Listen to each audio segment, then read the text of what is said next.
प्रार्थना ह्या चॅनलमध्ये तुमचं खूप खूप स्वागत आहे. श्री स्वामी समर्थ. आज मी तुम्हाला स्वामी समर्थ केंद्रानुसार सांगणार आहे की आपल्या घरामध्ये जर मोर पंख ठेवल्याने त्याचे अनंत फायदे आहे आणि वास्तु दोष सुद्धा त्याच्याने समाप्त होतो. घरातल्या लोकांची प्रगती होते, घरात सुख समृद्धी आणि घर हे गोकुळासारखं नांदतं.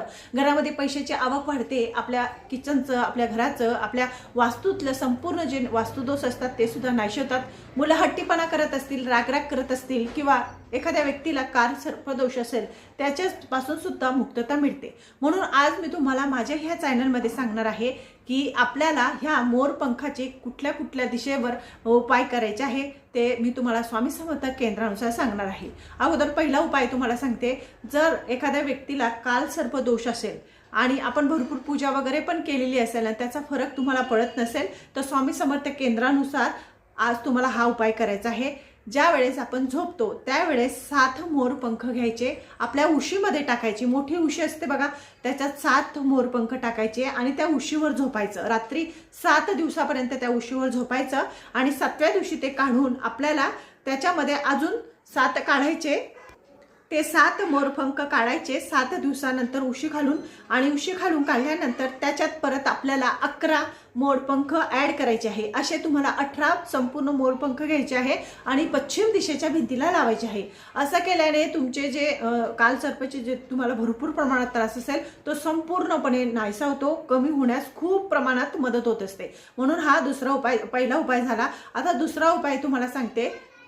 तुमचा मेन डोअरचा प्रॉब्लेम असेल, म्हणजे आपलं घर वास्तूप्रमाणे नसेल किंवा जे मेन डोअर आहे तुमचा बाहेर जाण्याचा तो योग्य दिसेस नसेल तर तुम्ही काय करायचं आहे, मोरपंख घ्यायचा आहे. एक मोरपंख घराच्या आतमधून लावायचं आणि एक मोरपंख बाहेर लावायचं, म्हणजे घराच्या बाहेरच्या दिशेला लावायचं. अशा केल्याने तुमचा जो मेन डोअरचा जो त्रास तुम्हाला होत असेल तो संपूर्णपणे नाहीसा होईल. असं सुद्धा वास्तुशास्त्राप्रमाणे, धर्मशास्त्राप्रमाणे आणि स्वामी समर्थ केंद्रानुसार सांगितलेलं आहे. तिसरा म्हणजे ज्या पती पत्नीचं बिलकुल जमत नाही, सारखं भांडण होतात, घटस्फोटापर्यंत म्हणजे त्यांचं गोष्ट गेलेली आहे, भरपूर प्रयत्न करून सुद्धा त्यांचं मन जुळत नसेल किंवा त्यांच्यात एकोपा नसेल, प्रेम नसेल, तर त्यांनी काय करायचं आहे, त्यांच्यामध्ये प्रेम निर्माण होण्यासाठी त्या स्त्रीने काय करायचं आहे, आपल्या बेडरूममध्ये पश्चिम किंवा पूर्व दिशेच्या भिंतीला तुम्हाला 2 मोरपंख लावायचे आहे.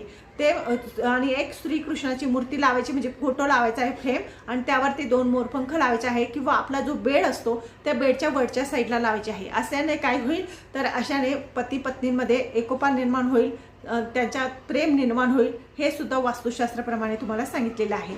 तर आता चौथा उपाय मी तुम्हाला सांगते.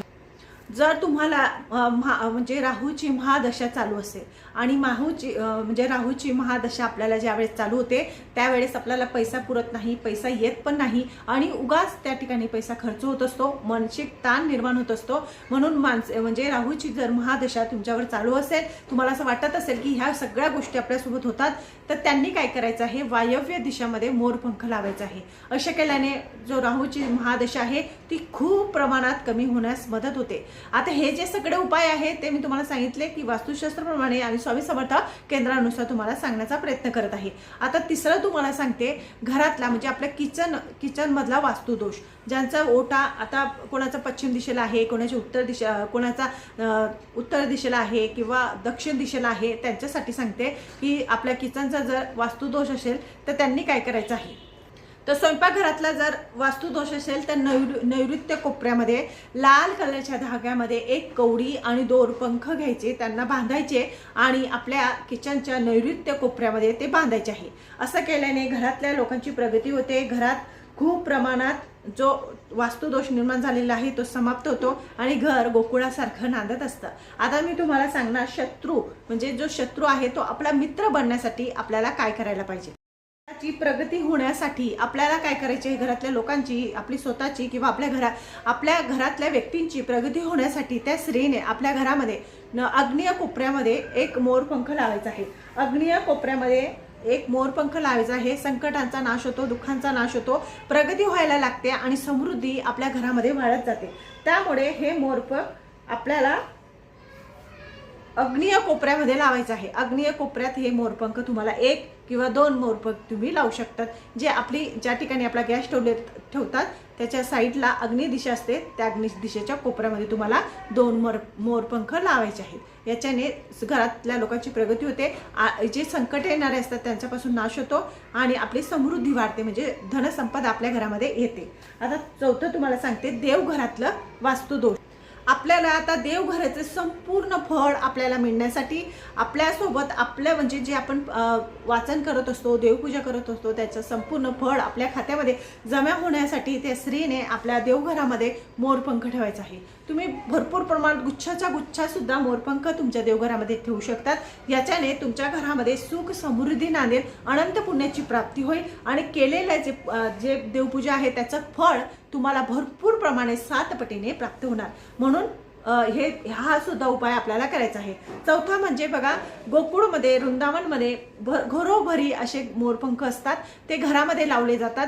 त्या ठिकाणी असं म्हणतात की ह्या ठिकाणी गोकुळमध्ये जर असे मोरपंख लावले गेले तर त्या घरामध्ये सुख समृद्धी नांदते। घड हे गोकुळासारखं नांदतं, घरातल्या लोकांची प्रगती होते आणि घरामध्ये श्रीकृष्णांचा वास असतो। म्हणून आणि मोरपंख लावल्याने आपले जे वास्तूतले प्रॉब्लेम आहे किंवा आपले स्वतःचे प्रॉब्लेम आहे ते संपूर्णपणे नाहीसे होतात। त्यामुळे प्रत्येक स्त्रीने आपल्या घरामध्ये ज्या ज्या ठिकाणी मी तुम्हाला सांगितलं त्या ठिकाणी आपल्याला मोरपंख लावायचे आहे। तर हे स्वामी समर्थ केंद्रानुसार तुम्हाला सांगितलेलं आहे। माझं चॅनल तुम्हाला आवडत असेल तर लाईक करा, सबस्क्राईब करा। श्री स्वामी समर्थ।